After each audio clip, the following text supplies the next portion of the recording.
me tell you something. Be prepared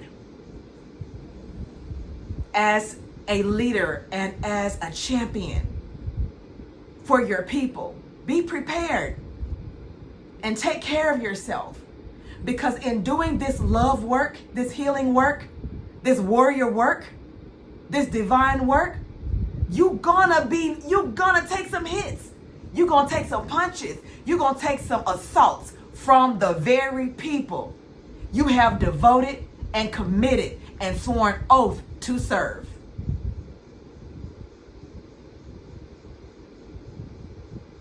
You're gonna take some hits. The very people whom we are sacrificing to aid and to support and to empower and to strengthen are going to be some of the very same people who wound us. I will never remove this image from the presentation, because it's a reminder to me that my people are love-filled and my people are light-filled. But my people are also people, even the ones who are so-called conscious, are still in need of healing in many areas, including some areas that we call blind spots. So this cohort really, really hurt me with their behavior. People who say, I want to go to Africa. I want to experience the motherland. I'm going to Africa. I'm going to experience the motherland. I'm reconnecting to my ancestral roots to get to Africa and fight one another. It was demonstrative of the depth of sickness and the depth of pathology and the depth of imbalance and the depth of miseducation and the depth of conditioning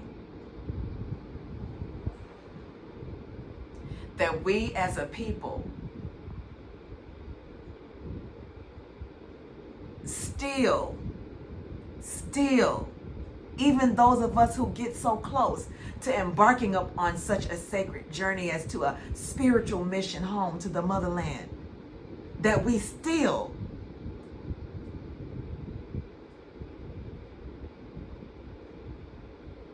are being confronted with. I will never stop talking about this experience, because it is a lesson not only for me, but it is also a lesson for you. Do your personal work.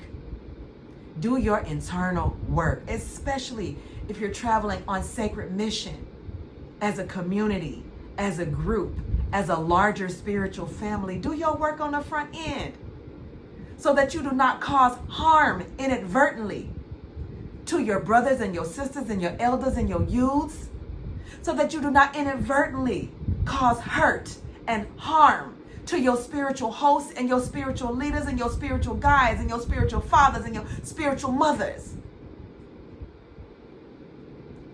so that you do not inadvertently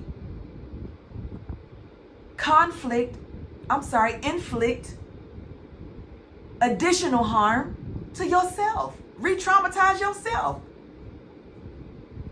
Re-traumatizing yourself because you got unaddressed trauma. And in the process of re-traumatizing yourself, you traumatizing others or re-traumatizing others.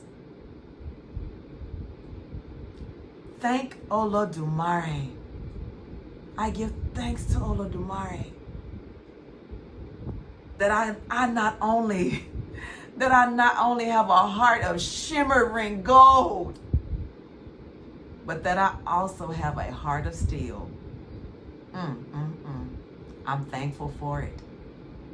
Now, mind you, when I had this experience, I was dealing with multiple traumas at that time. There was another trauma that I don't speak about publicly that happened, a spiritual trauma too, a trauma inflicted by spiritual people. There was a trauma that I was dealing with by a spiritual community that was very long played out. But I couldn't stop doing the work. I couldn't stop doing my work. And so the mission went on. I pressed forward. And so this group inflicted additional trauma on top of trauma I was already in the midst of and healing from.